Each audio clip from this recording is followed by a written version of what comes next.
La ramaderia s'ha demostrat una bona eina per lluitar contra els incendis forestals. A l'Escola de Pastors de Catalunya, els alumnes ho estan aprenent amb els ramats de la Serra de Llaveria a les muntanyes de Prades i Tivissa.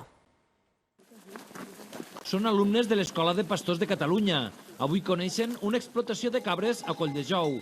La visita forma part d'un curs a la Serra de Llaveria per aprendre sobre la relació entre ramaderia i prevenció de focs forestals.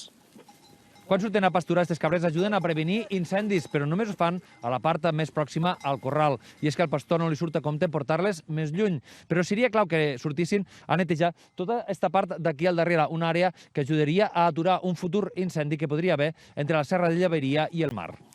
Una opció seria demanar ajudes per fer pastures dirigides a la prevenció d'incendis i que poden ser un incentiu perquè s'estableixin futurs pastors.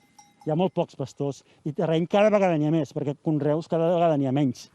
Hi ha menys conreus i més terreny per pasturar.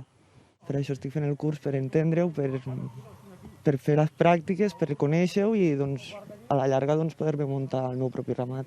Per ells, l'opció de pasturar per la prevenció d'incendis pot ser una tàctica bona per instal·lar-se en un lloc.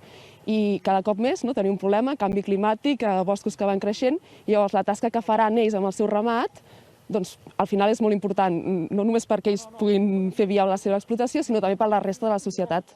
La ramaderia pot ser una bona eina per reforçar les tasques de gestió forestal. L'objecte és aconseguir que al darrere hi vingui la ramaderia i que mantinguin aquestes infraestructures, la seva eficiència duri molt més temps. No tenir que anar repassant-les seguidament. Per tant, si en un futur finalment són pastors, tindran una feina sacrificada, però amb la satisfacció afegida que ajudarà a evitar futurs incendis. Víctor Sorribes, TV3, Colldejou.